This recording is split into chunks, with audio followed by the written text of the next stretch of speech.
What's up, guys? Welcome back to the Hooch Report. This week, I am doing another gin. Promise this will be the last one for a little bit. I have another type of alcohol I'll be reviewing on the next couple episodes. So, if you have a little bit of gin fatigue, I promise it's not going to last forever. That said, I was in Total Wine the other day, and this Spanish gin right here caught my eye. I believe it's pronounced Maior, and the name itself, if Google translates, is anything to offer, at least in terms of being correct. It is, my order is like big, grand, or like biggest, or kind of like maybe larger than life.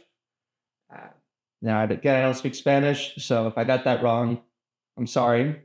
But it's from the island Majorca, which is a little island off Spain in the Mediterranean Sea. And what caught my eye about it is this gin is pretty simple botanically, but it has fig leaves, rosemary, oranges, and juniper. And for those who don't know, I also really like growing figs. The last few years, um, I really took an interest in growing them. Actually, when I got COVID 2 Februarys ago and no one could be around me, I went around walking around neighborhoods because I was feeling fine. And they're dormant trees, fig trees that I had spotted in the summer. And these are all dormant. So I took a bunch of cuttings and I propagated a bunch of fig trees. And I now have them planted in the orchard. So I'm really excited about those. I love the fruit. I'd heard that you'd use fig leaves in cooking and they have like a coconut, custardy, kind of vanilla flavor that they add to the food. Surprisingly, I guess they're edible and non-toxic.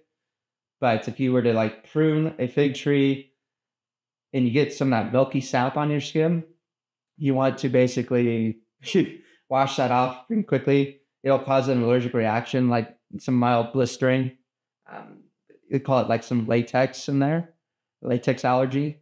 So when I did see that there was a gin and they make it very obvious that they use fig leaves on the bottle, I knew I really wanted to give this a try. It's something different from the Japanese gins I was trying, or was trying to get an idea of the flavors of the yuzu and the satsuma mandarins. So, went to another part of the world, which is again why I do love gin. And I'm really excited to kind of give you guys a in-depth review on exactly what makes this gin special, if it's good, if it's worth your money, or if fig leaves are actually just dead awful. So let's get started. All right. So before I get into the gin itself and actually trying it, I do want to say some nice things about this bottle, kind of describe it to you. I'm really a big fan of the white and blue color scheme. I think it kind of echoes to kind of maritime sailors, with their uniforms, white and blue, kind of like, it's very much so navy colors. You can say it's like the colors of the Finnish flag. White and blue just kind of has, at least color wise, a very appealing kind of look. It's, the dark tones of the blue contrasting the white. It creates a very eye-catching but not obnoxious color scheme. So I'm really, really pleased with the color scheme of the bottle. For those wondering, it is not a clay bottle or a ceramic bottle. I mean, it kind of looks like it, but you can tell at the bottom they spray painted the glass, and I'm fine with that. Glass is great too. Anything is better than plastic, but whatever they did use to paint the bottle has a nice matte finish. It feels good. And, it does have a cool little, I don't want to say poem, but maybe prose or something about Majorca. So it says, land of the sun, of light and sea and shore, I want to return to your waters, to my Majorca evermore. So maybe I can find out where that text is from, but it seems like they're very fond and very proud of the island that they come from. And then, it's really cool on the back, and I'll have photos of this, but you can see kind of like this little, I don't know, old school kind of map of the island on the back. And it's really nice, illustrative, uh, I don't know, graphics showing the botanicals. It's always a plus when you can kind of illustrate what goes into your alcohol, your spirit. And it says on the back, Maior is an authentic spirit from Mallorca with juniper base and 3 Mediterranean botanicals: fig leaves, rosemary, and soyer oranges. Maybe that's in the orange, just kind of specific to the island. But overall, I'm pretty happy with this bottle. I think, again, whoever did their bottle design did a really nice job. Stood out to me, and I really like that their logo emphasizes the fig, because that's immediately what caught my eye as a unusual botanical. And so, yeah, I'm pleased with it. I don't know, it says it's found in 1851, and it's 40 or 80 proof, so 40% alcohol. And I guess this was produced July 26, 2021. So I don't know, it's almost 2 years old, about 5 months shy of being 2 years old in the bottle. So, well, I don't know if that does anything to the overall flavor of the spirit. Obviously it's not aged in a cask or a barrel, but yeah, let's get started. Okay, so it's time to actually open this bottle up. A standard kind of plastic tab on front. If I could figure out how to open it, it's kind of weird. Let's see. What the heck? What?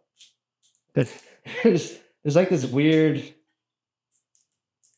kind of plastic pull. Oh, never mind. You're supposed to twist the bottle. Let's see. It's just a standard stopper. Not like the what is it? The fully corked stopper cap from the Satsuma gin. This is just your standard kind of plastic stopper.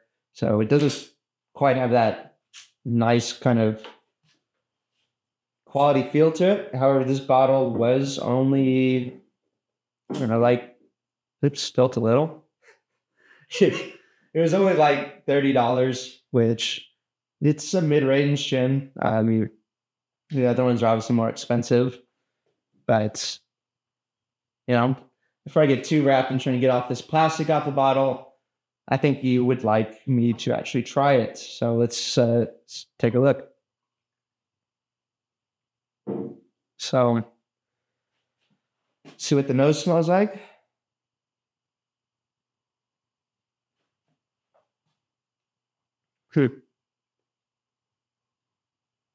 So it does have a bit of the kind of alcohol sting on the nose, but I get a nice kind of I don't know, mild vanilla sweetness undertone in the back end, with a little bit of the juniper and then some of the kind of citrus. I don't really get too much of the rosemary. And for those of you who grow rosemary or have dealt with it in cooking, it's a pretty potent herb. So maybe they just did a little mild kind of back end on it. But, I do find rosemary to be great in cooking and bread and all that stuff. So, I'm not quite sure how it'll taste, but, let's give it a little sip.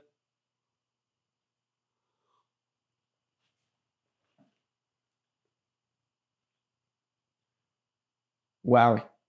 Okay. All right, this is nice.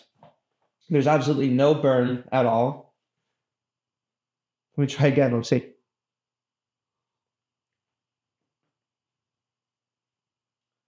Yeah, there's no burn to this. It feels I mean, there's warming, warming as it hits your esophagus, but yeah, no burning at all. I definitely pick up on the custardy vanilla that if what people have told me about fig leaves is true, you know, it's such a nice front end finish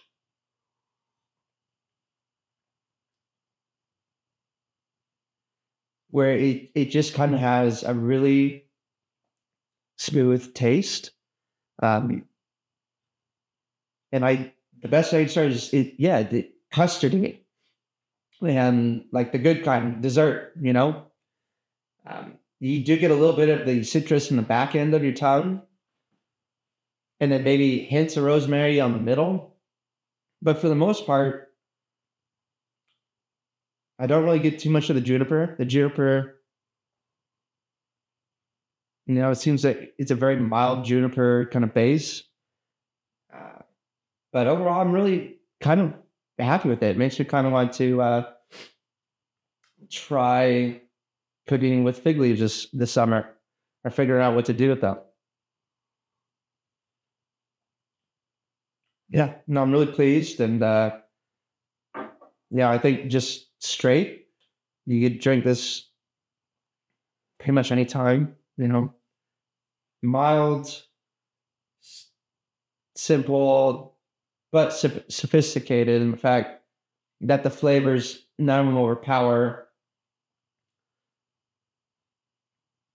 and they all kind of combine to really make a really pleasant mouthfeel.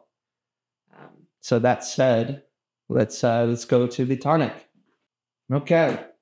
So I know in the last few episodes where I've combined the Japanese gins with Indian tonic, I'd always mentioned that I would probably try to introduce some new tonic water to try with the gins. And, for a Mediterranean gin, it would have probably made sense for me to get the Mediterranean tonic.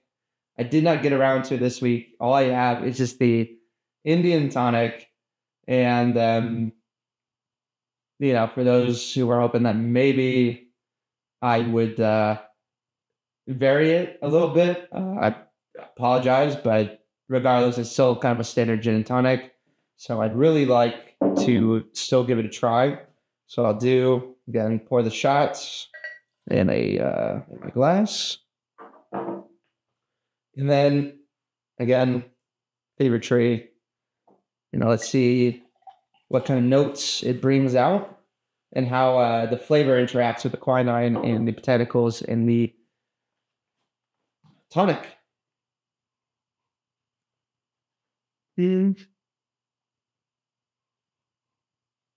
So I don't get like that overwhelming kind of citrus that was pushed up on the Japanese gins.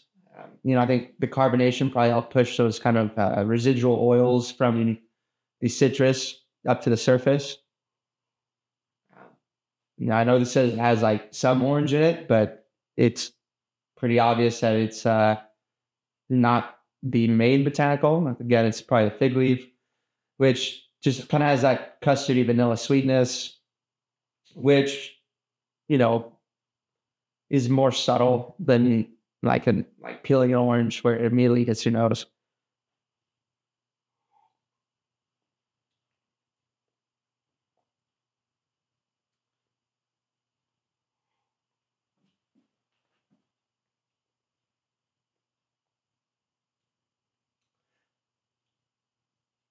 I think with this gin, it may taste good in the tonic, but I think the flavor of the gin as I described, where I was just drinking it straight, is such a smooth and kind of complementary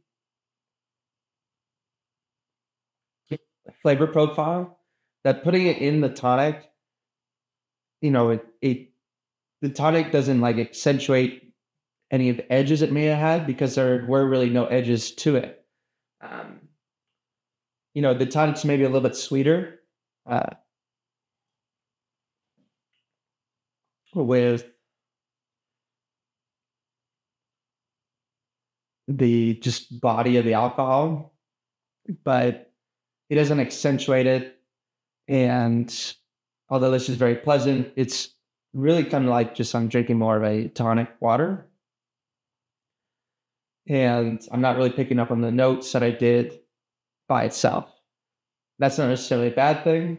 I just think if you are someone that likes the tonic water to help enhance what was in the gin, I'm not getting it from this. However, if you were to take like seltzer water instead of tonic, and maybe that's a cardinal sin, but if I'm like want to drink without any sugar, I just put carbonated water in the gin and then I still pick up on the botanicals. That might be the better way to enjoy it. But I mean, it's still pretty good.